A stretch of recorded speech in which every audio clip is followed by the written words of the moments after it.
Alors, bonjour, bonsoir tout le monde, bonsoir tous les Européens, bonjour pour tous les Brésiliens. Alors, bon après-midi en fait, parce que au Brésil maintenant, c'est sûrement vers 4 heures de l'après-midi, 3 heures, 4 heures environ, parce que la différence c'est de 5 heures de différence.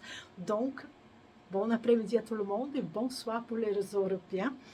Je vais faire cette vidéo très vite. Je vais vous montrer la différence, la modification que j'ai fait ici. Ça fait déjà quelques temps que j'avais fait. Et je vais vous montrer pourquoi j'avais fait cette modification. J'ai changé mes paphiopédilums qui étaient d'un côté, j'ai mis de l'autre côté, et les angulots et les casques qui étaient d'un côté, j'ai mis de l'autre côté. Et ça, c'est pourquoi les angulots et les casques et les casques, c'est mes grandes passions. Et malheureusement, elles étaient en train de se faiblir à cause de la température.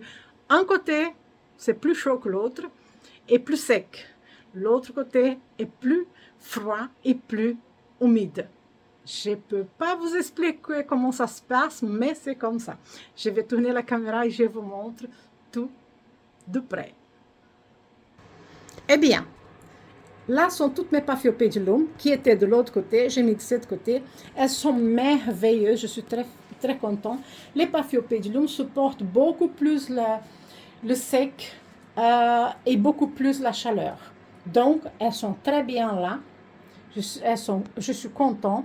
Même mon Pinocchio qui est tombé la fleur, c'était tout à fait normal. Regarde, il y a un nouveau bouton qui va ouvrir bientôt.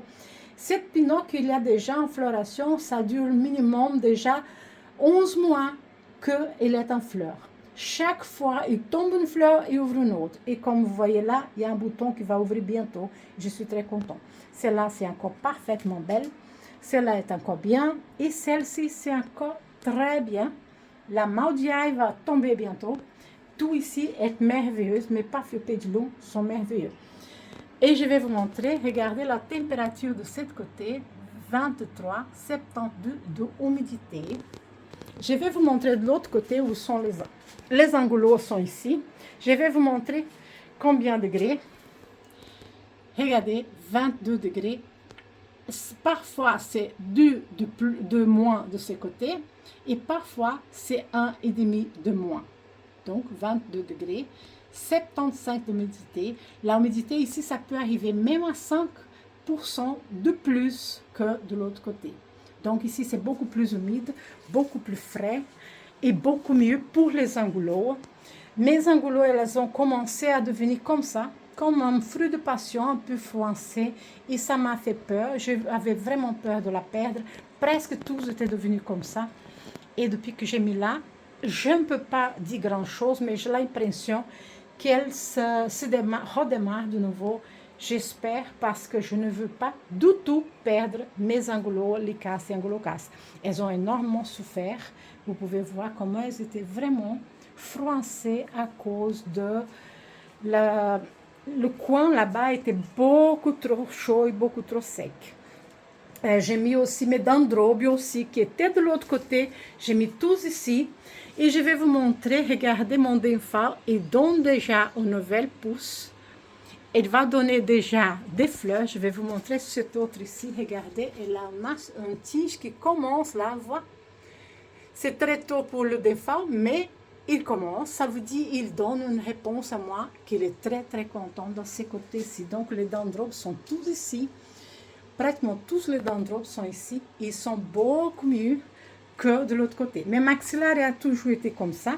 J'ai pas celle-ci est la nouvelle parce que j'ai pas réussi à me laisser aller, à me laisser sans acheter. J'avais celle-ci que c'est la raide. Elle a une fleur qui va ouvrir là. Ça c'est la mienne qui était déjà là. Celle-ci c'est nouvelle. J'ai pas réussi à... J'ai dit non, je vais quand même acheter parce qu'elle est beaucoup trop belle. C'était cette semaine, j'étais allée visiter quelqu'un, une sœur, et j'ai vu, et j'ai trouvé merveilleux, j'ai acheté pour mettre à côté de la mienne. On va voir comment elle va se débrouiller. J'ai mis le cambria et tous les restes ici aussi en bas, parce que ce côté, c'est vraiment idéal pour elle. Je suis très contente. On va finir cette vidéo. Je voulais seulement vous montrer tout ça, la différence. Donc là, c'est les angulots maintenant. Toutes les angulots. Et là, c'est toutes les paphiopédilums.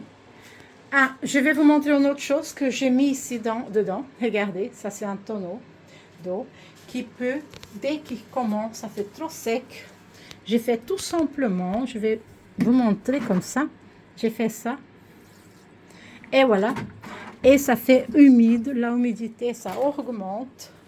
Et ça aide énormément. Je suis très content. Ah, je vais vous montrer encore. Regardez mon Simbridge. Quelqu'un m'avait dit, si tu le mets par terre, il va être merveilleux. Alors, je le fais. Je l'ai mis là. Regardez, deux nouvelles belles pousses ici. Une nouvelle belle pousse là, donc ça marche très bien. Mon Dendrobium gatum suhai, il est aussi ici. Il a une nouvelle pousse, j'ai juste mon vu là, regarde. Il est merveilleux, donc tout se passe très bien. Et j'ai eu ce changement, je vais vous montrer bientôt encore une nouvelle vidéo pour montrer des autres changements que j'ai fait ici dedans. Mais on va finir avec cette vidéo maintenant, devant avec cette merveille de toutes les fleurs de Phalaenopsis qui est merveilleuse ici dedans. Et toutes ces fleurs, elle a eu des fleurs ici dedans. Ça, j'ai rien amené en fleurs ici. J'ai amené la plante en fleurs à quelques années passées. Et maintenant, elle donne des fleurs à nouveau. Donc, tout ce qui est ici, ça a poussé les fleurs ici dedans. Je vous laisse maintenant. Un grand merci à vous tous de me suivre. Et on se voit la prochaine vidéo. Merci, au revoir.